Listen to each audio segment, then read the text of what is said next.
Folks, before we get into today, can't even speak, I'm so excited. There is a big thing going on in the UK at the moment, which is the government and the VAO, which is the Value Office or something, is wanting to change dramatically the way business rates are dealt with, and that will affect every co-working, flexible neighbourhood workspace, whatever you want to identify as this week. And Jane Sartin from Flexa is directly dealing with the government, and a lot of us in the co-working industry in the UK are mobilising, as we like to say, to bring people together to contact our MPs. Today's podcast is with Roland Stanley from the mighty Dragon Coworking, which is in Rochester in Kent.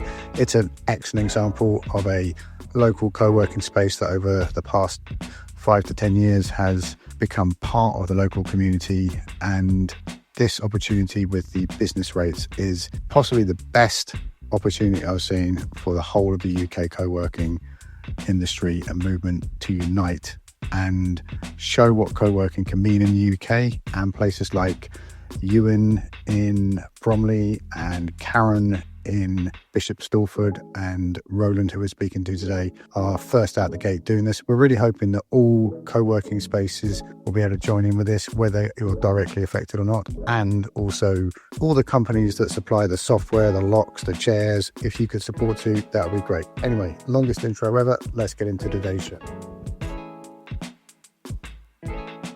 Hello, folks. It is this week's or this day's, I don't know. Anyway, it's the Co-working Values podcast, and all the way from, it is Kent, isn't it?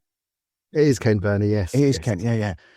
Is Roland, and he runs. I'm going to take your line. What are you known for, Roland, and what would you like to be known for? We're known, I'm known for having the best name for a co-working space ever in the world, I feel. And probably what I want to be known for is helping make people's lives better. I think that's, in a small way, that's what I'd like to be known for. I think you're doing okay. You know, whenever I mention your name, most people react quite positively, which is that's good. More than I can that's say good to know. But let's do the name thing, because I have been. When did you start that? Is it like 2015, 2016? It's like 2017. Yeah, 2017 we started Dragon Coworking. Yes, 8 years ago. I don't know. I just love the name. I mean, you're going to tell us why, but it makes me think of Dungeons and Dragons. I thought you were a big How to Train Your Dragon fan, but like, what really happened?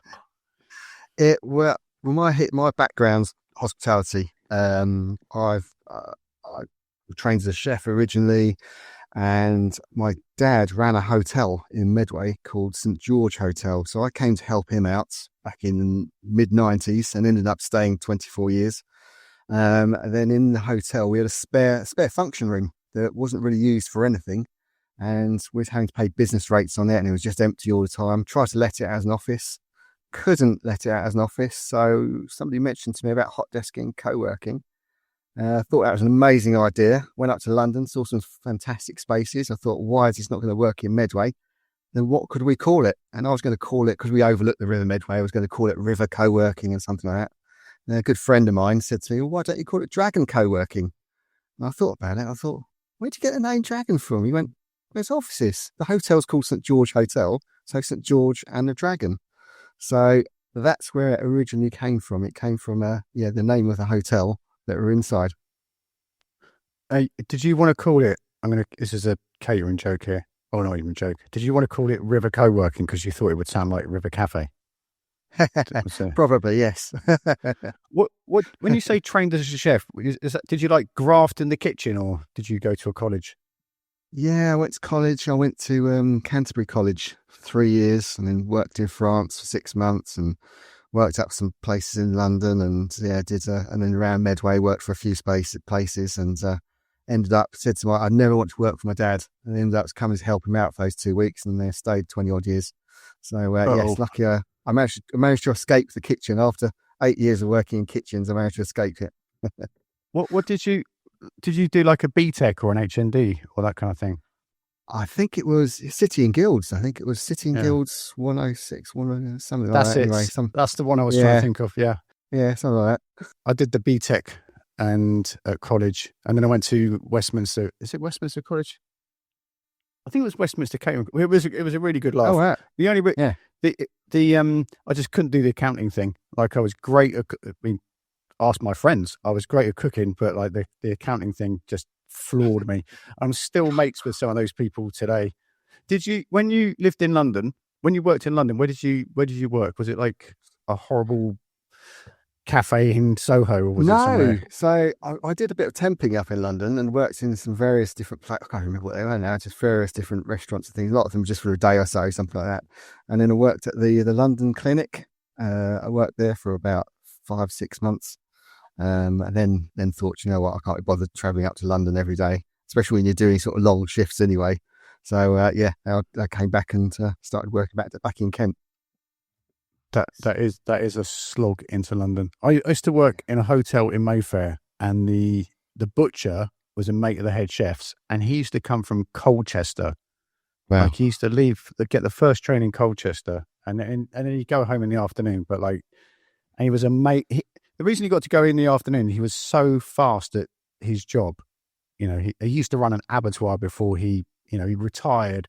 His story was, I tried to retire. Then I got divorced. Then my wife got half the abattoir, so now I have to like come into London and work with my mate. But like, what a graft. So one of the things I've just watched, which is watch Dragon do, is I think if, like I said before, if I ran a co-working space in, Essex or Kent or that part of the world, I would do a lot of what you're doing. I think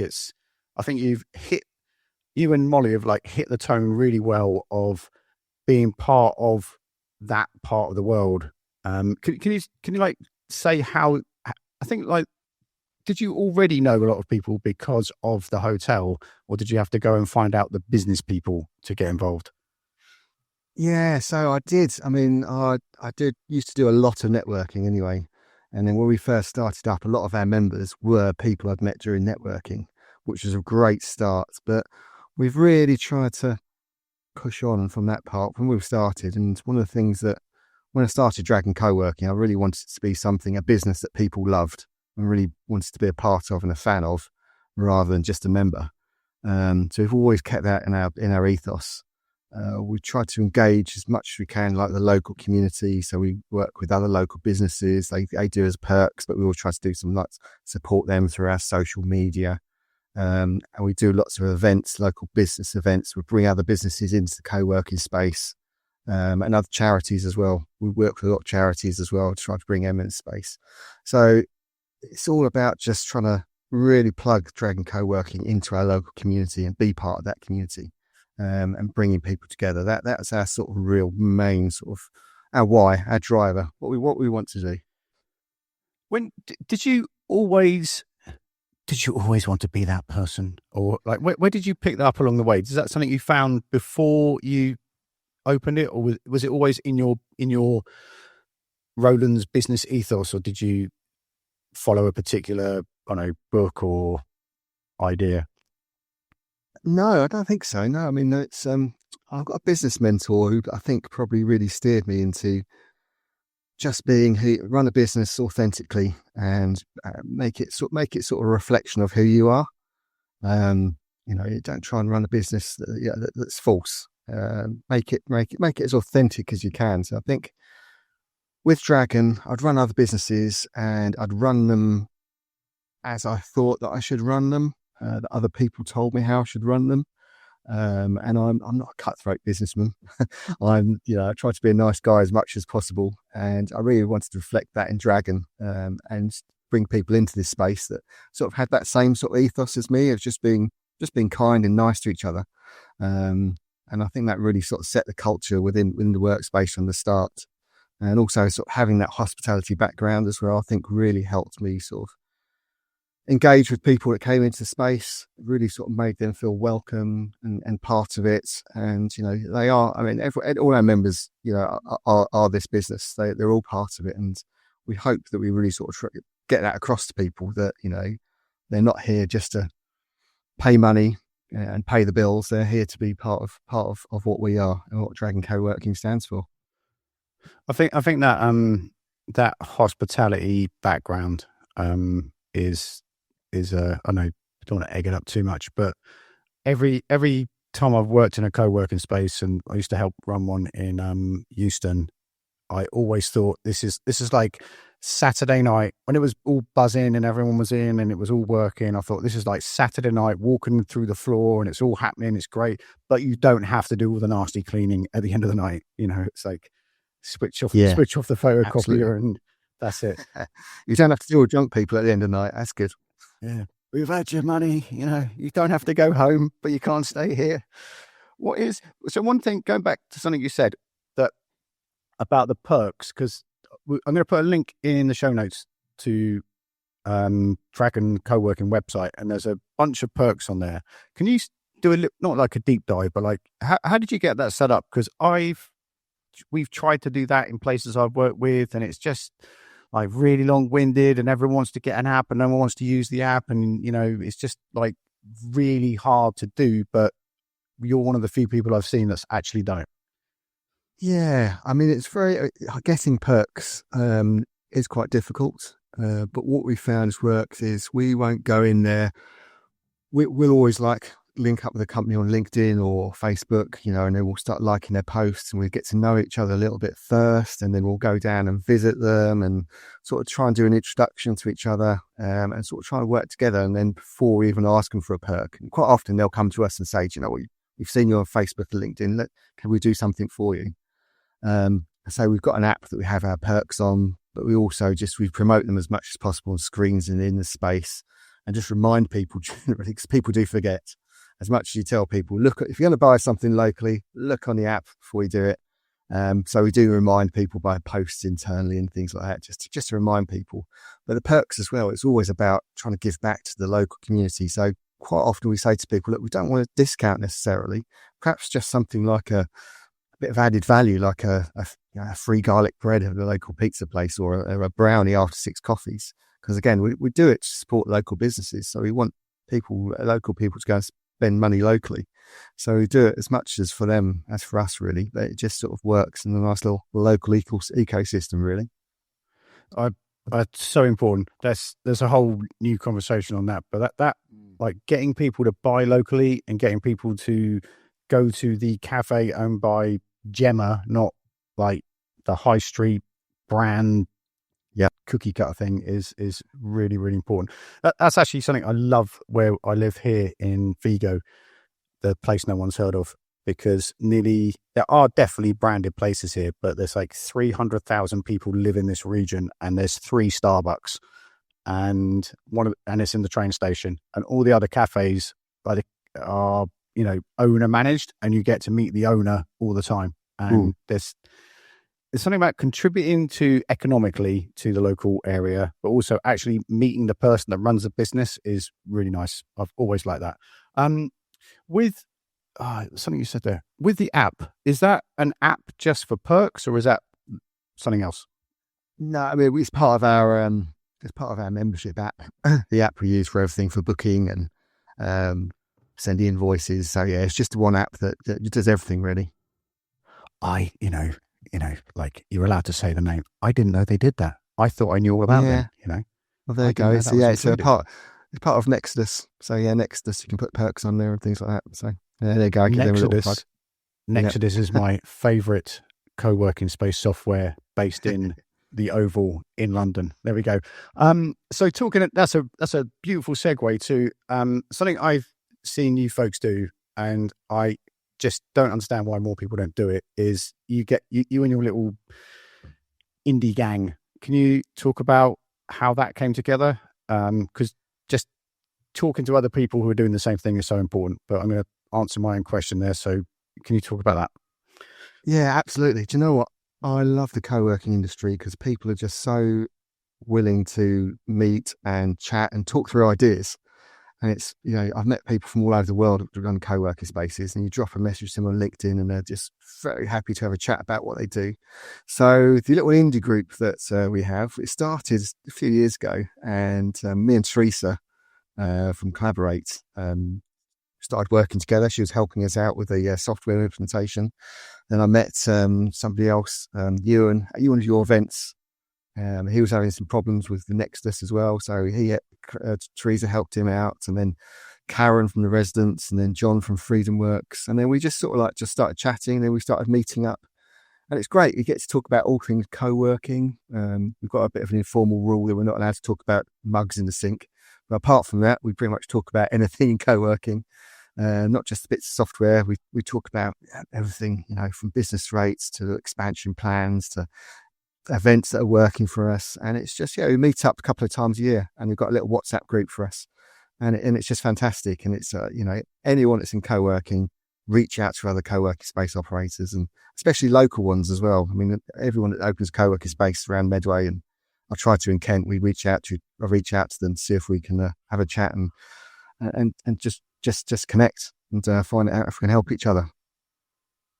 I think one thing I want to point out here is that is just a group of people who run co-working spaces meeting up, because there's all these, there's people going around saying, join our 10 grand a month mastermind group to grow your business to the next level. But the way you folks meet up, have some dinner and chat, that's it, isn't it? Yeah, that's it. Yeah, you quite often have either a meeting during the day, and we'll go out for a bit of dinner in the evening. But yeah, no, it's just getting together, having a chat about co-working, about what's working, what's not working, what the trends are, all those sort of things. And sometimes we've had some real sort of light bulb moments, and just really helped each other out. So yeah, no, it's great.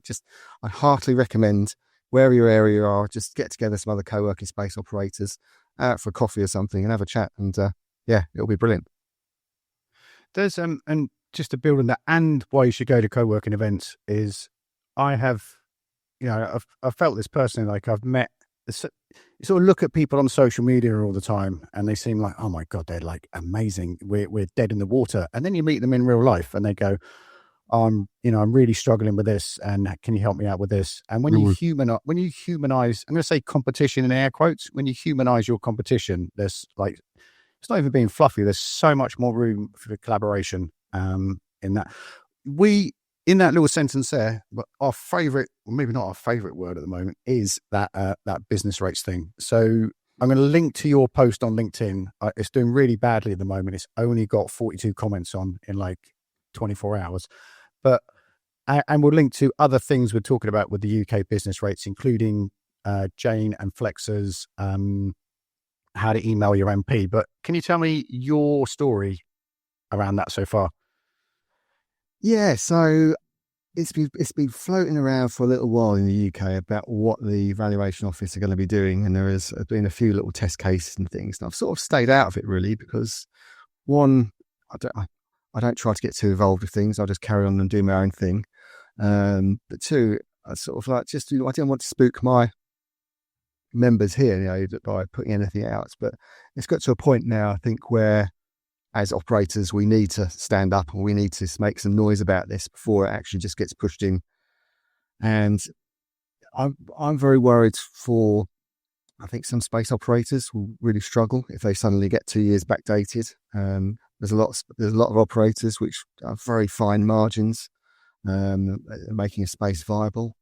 But also, it really irritates me that we've all our offices qualify. As long as I've only got one office, they all qualify for small business rates relief. And if this comes in, all of a sudden that'll just go out the window, and we'll ultimately have to pass that on to people.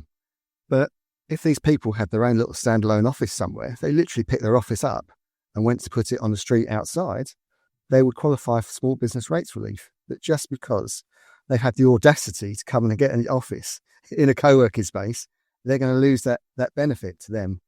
And a lot of these guys are 1, 2, 3 people working. They're spending their money locally. They're putting money into the economy by employing a couple of people. And it's just wrong that they're going to lose this rate, that this relief that they're entitled to, for purely because they're going to be inside a co-working or serviced office space. So that's what's really sort of made me mad, Bernie, over the last week or so. And thank you to your post and Jane from Flexer that really sort of started to real sort of get some momentum behind this and make other co-working operators angry like me. I love the way you called it an extinction. Was it an extinction? That's it, yeah. Extinction event. Yes, that's it, yeah. Thank you. Because there's the money, but one of the, and, chip in here is we hear all the time, I love the Jimmy Carr line where he said Keir Starmer is like an Asda near somewhere not very nice is missing their deputy manager. Like they talk about small businesses, the backbone of the economy and everything like that. And I've spent so much time, around those type of people, not Keir Starmer, like small business people. And they are it might sound a bit fluffy, but they are what we said in this podcast. They're the local community. They're the people that go to, made business meetup, and, the kids go to the schools in the area, and then all the, mega corps get huge breaks. And for a co-working space, we were talking a little bit about this before we came on, but, I've seen so many local authorities blow thousands of pounds on, business startup incubators and get your business going, and they're all like mediocre. And Stacey from the Tribe Co-working I think she did a podcast with us. Like if I'm in Dragon Coworking and I'm running my 2-person agency and I'm around other business people, that momentum is the same momentum that, you get by meeting up with Ewan and Karen and John and Teresa. And that is way more valuable. The continuity of being around other human beings. I've lost myself here, but do you want to carry on? Yeah. I mean, it frustrates me. It just really, really frustrates me that the like you're saying, just over the weekend, a post came out from Labour about their supporting small businesses over Small Business Saturday, and it just frustrates me. I mean, the businesses we're talking about, they're micro and small, and these guys are the lifeblood of this country. These are the ones that actually are out there working, paying taxes, employing people. These are the guys that will grow eventually, and then they'll get offices, and they'll have to pay they'll have to pay their rates. But at the moment, they need help, and they need that assistance that the small business rate relief has given them. And and it's just purely, what annoys me more than anything is it's just purely because they're in a serviced office or co-working space, and they're just going to lose that benefit because of that point. And the council wants to make it easier. Sorry, the valuation office wants to make it easier because they think it's going to be just one bill. And it's just frustrating. So all this speak about promoting small businesses, there's just been a drip of policies and things happening in the last few years. I mean, this has been happening, pre-Labour. This has been muted when Conservatives were in as well. So it's something that's going to be happening for a little while with the valuation office. So we shall see. We'll keep fighting. That's what I meant to say earlier. Is I can't say it. I mean, we can swear on this podcast, but not this badly. It's like Jimmy. I said the name Jimmy Carr earlier. Like Jimmy Carr said, like at least with much more colourful language. At least the Tories were like very clear that they're like this. You kind of knew where you were, and Labour is supposed to be like the working people socialist thing, and it's just So enough like ranting about that. Yeah. What? So as I'm really holding back here. So someone in your position, like what would you recommend to other co-working space owners? And you can direct people to Jane's email you MP thing. What would you urge people to do if you were standing on stage at a conference? Literally, Jane's done a wonderful toolkit about what to do. One if you've actually got a bill in the post, and one if you haven't yet, but just contact your local MP. So just get things moving, get that letter sent off to the local MP, get a meeting with the local MP, and learn about what's actually been happening with the precedents that the VOA have tried to say this is why we're doing it, especially one around the ATM. That's I think that's quite literally trying to treat our members like ATMs. That's quite an interesting one around that one. So look at those articles, and just get it moving. Let's just get this movement, get some momentum behind it before we're actually all receiving these bills and being steamrolled into losing a small business rate relief for our members. I'm going to set you up here. Is there anyone else other than co-working space owners that could help this initiative? And I'm not sure, Bernie. So, I mean, other than speaking to our local MPs, there's probably some other property guys that could potentially help us out, or perhaps all these the software companies that we all spend lots of money with. Perhaps they could help us out as well by shouting about it as well. That might be quite helpful. Wow, I never thought of that.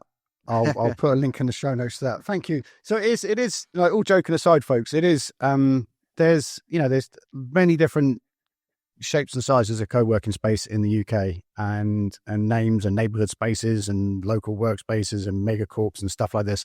But this is once in a lifetime. It's an Extinction level event. So massive unification around the industry would get us visibility. And Jane, everybody's supporting Jane Sartin and Flexer to go and do this, because her, if you're in a situation like that, she already knows what she's doing. But if she sits in a room and says, I notice you have, 50,000 letters from people across the country about this, can we have a conversation? Is way easier than Roland and Ewan emailed in.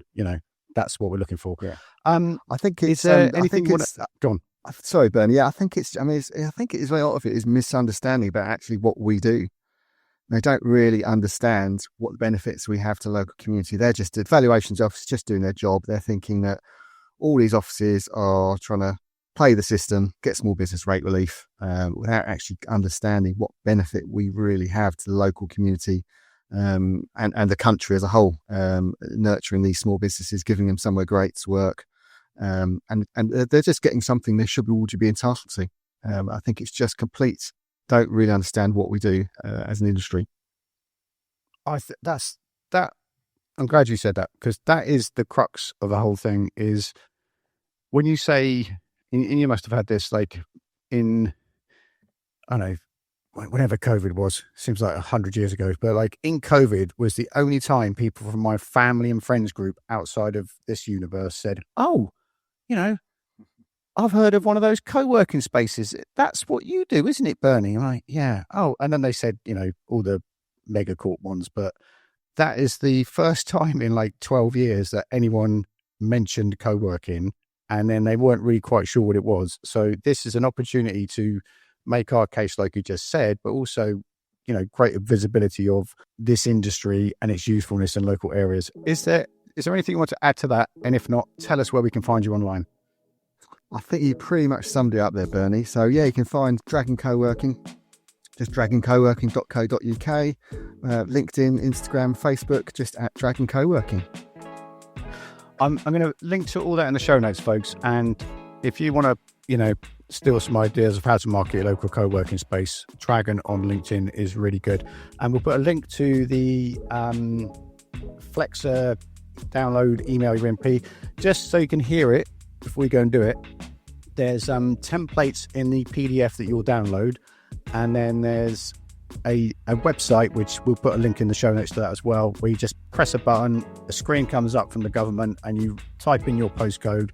So if I was to do it, it would be Ilford, and I'm so lucky to have Wes Streeting as my local MP. And then there's an email, and I have a lot of experience of emailing MPs about things. And there is a template letter there that will get you going, but if you personalize the template letter, it will stand out when they sort of go through thousands of letters. So you stand a slightly better chance of getting a reply or their attention if you personalize it. A bit like when you're sending sales emails. So all that is in the show notes, and we'll be talking about this constantly, and we'll put a link to the LinkedIn co-working group. So many words here. LinkedIn co-working group, and there's a video that I made in AI, which is, I'm really proud of it. It's like an anime video, but it talks about why your co-working space is under attack, and it's pinned to the group. Go and share your thoughts underneath that. Thanks very much for your time and attention today. Wherever you are in the world, be careful out there. It is a jungle. Say goodbye, Roland. Bye, everyone.